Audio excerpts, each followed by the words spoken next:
Walton smart fridge presents TVS ইনসাইডে স্বাগত।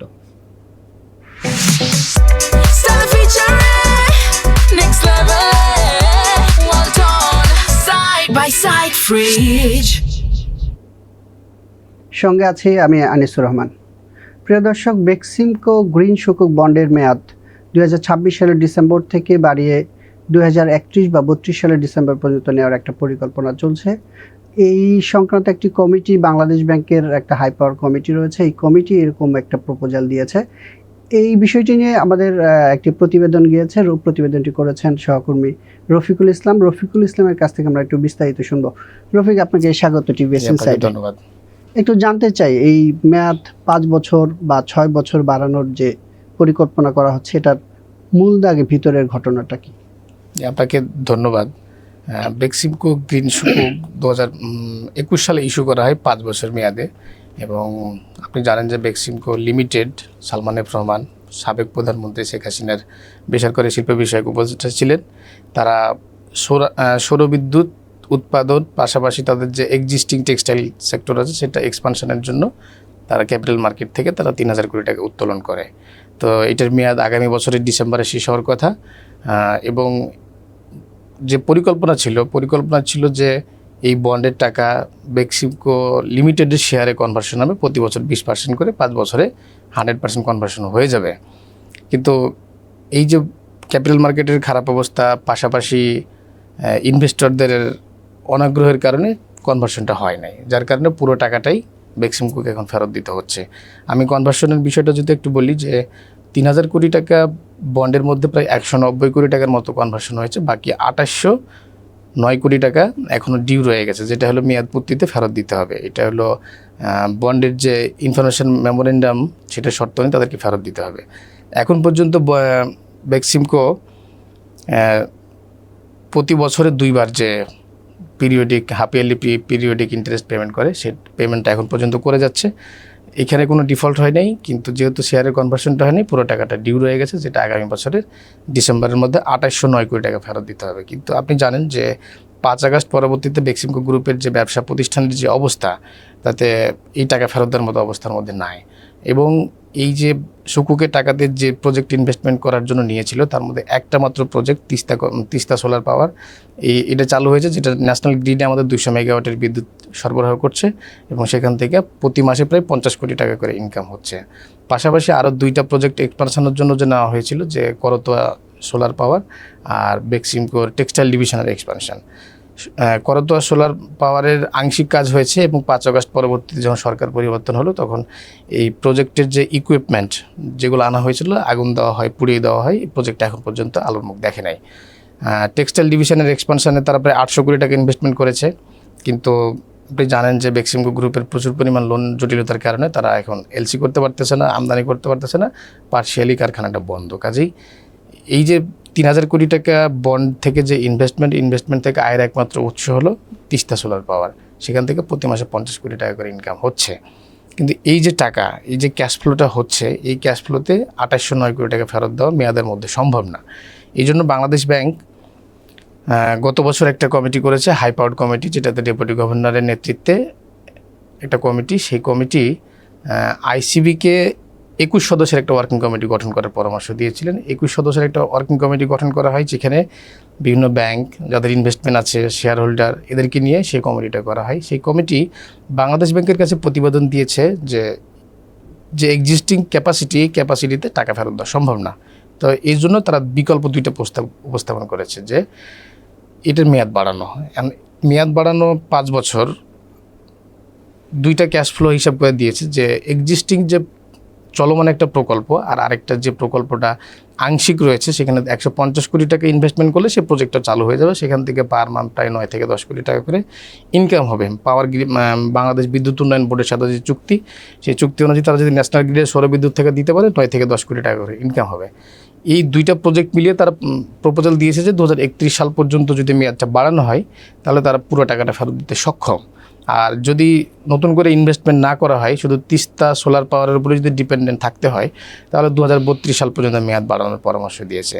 এই ক্ষেত্রে তাদের যে পরামর্শ হলো, এখন পর্যন্ত বেক্সিমকো সুকুকের মানে হাফ ইয়ারলি পিরিয়ডিক যে ইন্টারেস্ট পেমেন্ট হয় সেখানে প্রায় 1044 কোটি টাকার মতো ইন্টারেস্ট পেমেন্ট করেছে, মানে শেয়ার হোল্ডাররা এই 3 বছরে পেয়েছে। আর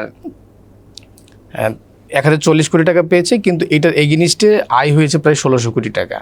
এই 1600 কোটি টাকার মধ্যে বেক্সিমকোর যে অপারেশনাল ম্যানেজমেন্ট, তাদের অপারেটিং এক্সপেন্সের জন্য যে ব্যয় হয়েছে সেখানে প্রায় 600-700 কোটি টাকার মতো ব্যয় হয়েছে। সব কিছু বাদ দিয়ে প্রায় 400 কোটি টাকার মতো এখন আছে।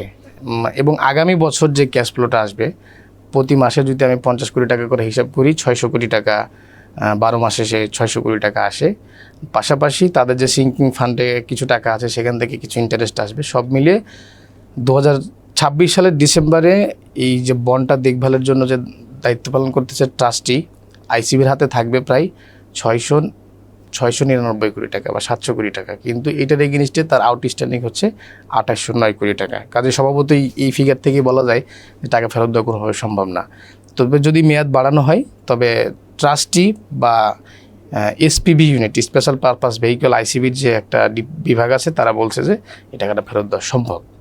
একটু জানতে চাই যে আপনি বলছিলেন যে করতোয়া তিস্তা দুইটা যেটা হয়নি, মানে করতোয়া যে হয় নাই, এটা কি যদি 5 আগস্টের সময় ভাঙচুর না হতো সেটা কি এতদিনে ফাংশনে চলে আসতো কিনা?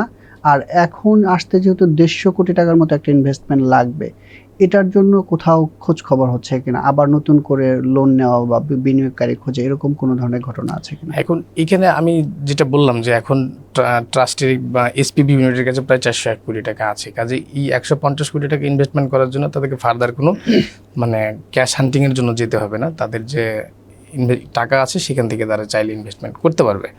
আর এই যে চালু হয় নাই, এই চালু হয়ে যেত যদি 5 আগস্টে না ভাঙচুর বা আগুন দেওয়া হতো, তাহলে সেটা হয়ে যেত। কারণ তাদের যে লাইন, বিদ্যুৎ সঞ্চালন লাইন, পাশাপাশি তাদের প্রায় 70% থেকে 80% কাজ হয়ে গেছে। তাদের মোটা দাগে সবচেয়ে বড় যে জিনিসটা ছিল, এটা ট্রান্সফরমার ছিল, যেখান থেকে বিদ্যুৎটা ন্যাশনাল গ্রিডে যুক্ত হবে। সেই ট্রান্সফরমারটা আগুন দিয়ে পুড়িয়ে দেওয়া হয়, যেটার দাম প্রায় 10 থেকে 12 কোটি টাকা। পাশাপাশি তাদের যে আরও সরঞ্জামাদি ছিল, সঞ্চালন লাইনের জন্য ব্যবহৃত বিভিন্ন কেবল বা আরও কিছু ইকুইপমেন্ট ছিল, যেগুলো হলো খুবই এসেনশিয়াল ছিল, ওই জিনিসগুলো পুড়িয়ে দেওয়া হয়। আর তাদের আরও কিছু ইনভেন্টরি ছিল, যেগুলা তাদের কিছু সোলার পাওয়ারের যে প্রতিষ্ঠানটা কাছাকাছি চলে আসছিল, আগুন দেওয়ার কারণে সেটা ডিলে হয়ে গেছে। এখন যদি 150 কোটি টাকার মতো ইনভেস্টমেন্ট করা হয়, তাহলে আগামী বছরে জুনের মধ্যে সেটা চালু করা সম্ভব, তাদের একটা এস্টিমেশন। এই যে এর সাথে আমি একটা দেখছিলাম আপনার প্রতিবেদনে, যারা বিনিয়োগকারী আছে, বড় বিনিয়োগকারী, তারা বলছেন যে তারা এটাতে এগ্রি, বাট তারা চাচ্ছেন যে কুপন রেটটা একটু বেড়ে যাক, মানে 2% একটু বাড়তি যাচ্ছে 9 থেকে। এই বিষয়ে আসলে এই হাইপার কমিটি বা যেটা আইসিবি নেতৃত্বে যে কমিটি গঠন, তারা কি বলছে? এটা স্বভাবতই যখন আমরা ইনভেস্টমেন্ট ম্যানেজারদের ইনভেস্টমেন্ট বা যারা ইনভেস্ট করে তাদের আমরা সবসময় দেখি যে তারা প্রফিট হান্টিংটা বা প্রফিট ম্যাক্সিমাইজেশনটা চেষ্টা করে। অ্যান্ড প্রফিট ম্যাক্সিমাইজেশনটা সে একটা টাইম ফ্রেমের মধ্যে করে। আপনি জানেন যে এইসব এই যে ব্যাংকের ইনভেস্টমেন্ট 2800 কোটি টাকার মধ্যে ম্যাক্সিমামই হলো ব্যাংকের ইনভেস্টমেন্ট। ব্যাংকগুলো শর্ট টার্মে বিনিয়োগকারীদের কাছ থেকে আমানত নেই, তারপরে সে ইনভেস্টমেন্ট করে। কিন্তু যদি 5 বছরটাও যদিও লং টার্ম, তারপরেও তারা একটা 10 ইয়ারের মধ্যে তারা করেছে। কিন্তু এখন যদি আরও 5 বছর বাড়ানো হয়, তাহলে স্বভাবতই তারা ইন্টারেস্টটা একটু বেশি চাইবেই, কারণ আমি রিটার্নটা যদি বেশি না পাই, তাহলে আমি কেন ওখানে ফেলে রাখবো। আপনি পাশাপাশি যদি ইনভেস্টমেন্টের অপরচুনিটি দেখেন, যে আমাদের ট্রেজারি বিল্ডের ইন্টারেস্টের রেট কিন্তু এখনও হাই, 9%-এর উপরে। আর এখন যদি বেক্সিমকোর অর্ধবার্ষিক যে কুপন রেট এখন নির্ধারণ করা হয়েছে 9% প্লাস বেক্সিমকোর ডিভিডেন্ডের একটা পার্ট সহ ওভারঅল 10%-এর উপরে যায়, এরকম একটা মেকানিজম ছিল। কিন্তু আপনি জানেন যে গত বছর বেক্সিমকো কোনো ডিভিডেন্ড দিতে পারে না। কাজেই ইনভেস্টরদের রিটার্ন শুধু ওই সেই ফিক্সড 9% কুপন। এই কুপনটা যদি বাড়ানো না হয়, তাহলে স্বভাবতই তাদের জন্য একটা জটিলতা তৈরি হয়, কারণ এই 5 বছর বেড়ে গেলে। আর ইনভেস্টরদের জন্য একটা ভালো সুযোগও, যখন আমরা কথা বলছিলাম যে এটা যেহেতু ঐচ্ছিক ছিল যে বেক্সিমকো লিমিটেডের শেয়ারে কনভার্সন হবে, সে কনভার্সন হয় নাই। এর পক্ষে আমরা কয়েকজন ইনভেস্টরের সাথে কথা বলেছি, তারা বলছিল যে এখন বেক্সিমকোর শেয়ার ফ্লোর প্রাইসের মধ্যে আরোপ করা হয়েছে। বেক্সিমকোর যে আর্নিংস দেখানো হয়েছিল বিগত 3-4 বছরে 2,000, 3,000, 5,000 কোটি টাকা পর্যন্ত রেভিনিউ দেখানো হয়েছিল। এখন তার রেভিনিউ চলে আসছে 1,000 কোটি টাকার নিচে, প্রফিট নাই, লোকসান করেছে। তাহলে যে কোম্পানির রেভিনিউ কমতেছে, লোকসান করতেছে, ডিভিডেন্ড দিচ্ছে না, স্বভাবত তার শেয়ারের দাম তো ফল করার কথা, কিন্তু এই যে কৃত্রিমভাবে ফ্লোর প্রাইস আরোপ করার কারণে 110 টাকায়। বিএসসি কাছে জিজ্ঞাসা করছিলেন অন্য ফ্লোর উঠলেও কেন বেক্সিমকো ফ্লোরটা উঠছে না? ফ্লোর উঠলে হয়তো বা এটা যে রেট আসবে সেই জায়গায় কনভার্সনের জায়গায় একটা জায়গায় পৌঁছতে পারে, এরকম হতে পারে কিনা? আমরা বেক্সিমকোর বিষয়ে আমরা সিকিউরিটি কমিশনের কাছে জানিয়েছি, জিজ্ঞাসা করেছিলাম। পাশাপাশি চেয়ারম্যানদের আমরা SMS দিয়ে জিজ্ঞেস করেছিলাম যে স্যার এটা কেন করা হয় না, তো তিনি কোনো উত্তর দেন নাই। পাশাপাশি কেন এটা উঠানো হচ্ছে না, আপনি জানেন যে সবগুলা কোম্পানি, শুধু ইসলামী ব্যাংক আর বেক্সিমকোটা বাদে মোটামুটি সবগুলা কোম্পানির ফ্লোর প্রাইস উঠে গেছে। এই দুইটা কেন উঠানো হচ্ছে না, এটা কমিশনারটি আমাদেরকে ওরকম সদুত্তর দিতে পারে নাই। আপনাকে অসংখ্য ধন্যবাদ রফিকুল ইসলাম। প্রিয় দর্শক, আমরা জানছিলাম বেক্সিমকোর যে সুকুক বন্ড আছে এটা যে মেয়াদ বাড়ানোর একটা পরিকল্পনা রয়েছে, তার বিষয়ে বিস্তারিত জানাচ্ছিলেন সহকর্মী রফিকুল ইসলাম। টিভিএস ইনসাইডের পরবর্তী পর্ব দেখার আমন্ত্রণ রইল।